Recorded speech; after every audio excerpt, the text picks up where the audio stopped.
దైవజనులకి నా వందనాలు. కూడి వచ్చిన మీ అందరికీ నా వందనాలు. నా సాక్ష్యం ఏంటంటే, మరి మా బాబు పుట్టి 4 సంవత్సరాలు పూర్తి 5వ సంవత్సరం వస్తుంది. దేవుడు ఎంతగానో కాచి కాపాడి ఇప్పటి వరకు ఎలాంటి అనారోగ్యం లేకుండా దేవుడు రెక్కల కింద భద్రపరిచినందుకు దేనికి ఎన్నో వందనాలు చెల్లించుకుంటున్నాను. అలాగే ఇంకో సాక్ష్యం ఏంటంటే, మరి 2022లో పుట్టాడు. పుట్టినప్పుడు ఎలాంటి అనారోగ్యం లేదు. మంచిగా ఒక అందమైన బిడ్డని సంపూర్ణమైన ఆరోగ్యంతో దేవుడు నాకు ఇచ్చాడు ఆ బిడ్డని. మరి 2022 సంవత్సరం పూర్తి చేసుకుని 2023లో మరి సెకండ్ పుట్టినరోజు అయిన తర్వాత నీళ్ళ రొమ్ములో పడిపోవడం జరిగింది. అప్పుడు కూడా దేవుడు ఎంతగానో కాచి కాపాడాడు.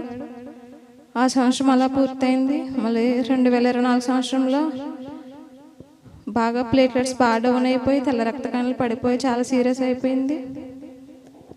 డాక్టర్ గారు అర్జెంటుగా అడ్మిట్ చేయమన్నప్పుడు మరి నేనైతే డాక్టర్తో మాట్లాడి హాస్పిటల్లో ఉండడం కుదరదండి, ఇంటి దగ్గర నేను ట్రీట్మెంట్ చేసుకుంటాను, నాకు మెడిసిన్ ఇవ్వండి అన్నప్పుడు డాక్టర్ గారు నాతో మాట్లాడి సరే అమ్మ ఇస్తానని ఇచ్చారు.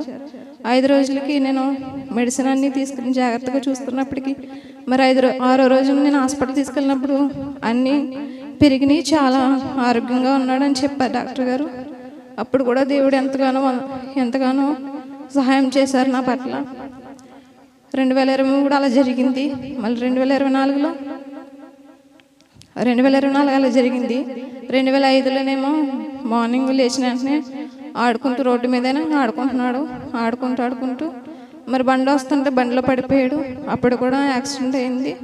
కాళ్ళ మీద నుంచి వెళ్ళిపోవాలి, అయినా కానీ ఎటువంటి పెద్ద గాయాలు అవ్వకుండా ఎముకలు ఏమీ విరగకుండా దేవుడు ఎంతగానో కాచి కాపాడు ఆ బిడ్డకి సంపూర్ణమైన ఆరోగ్యం దయచేశాడు.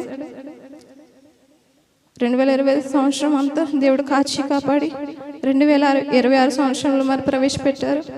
ఆ బిడ్డ మంచి ఆరోగ్యంగా చదువుకోవడానికి మరి సహాయం చేయాలని దేవుడిని ఎంతగానో ప్రార్థిస్తున్నాను. మా కుటుంబం కోసం ప్రార్థన చేయండి. అలాగే నా బిడ్డ కోసం మరి 4 సంవత్సరాలు ఎంతగానో దేవుడు సహాయం చేసి మంచి ఆరోగ్యం ఇచ్చినందుకు దేనికి ఎంతో వందనాలు చెల్లించుకుంటూ ఈ చిన్న సాక్ష్యం దేవుడు దీవించి ఆశీర్వదించును గాక.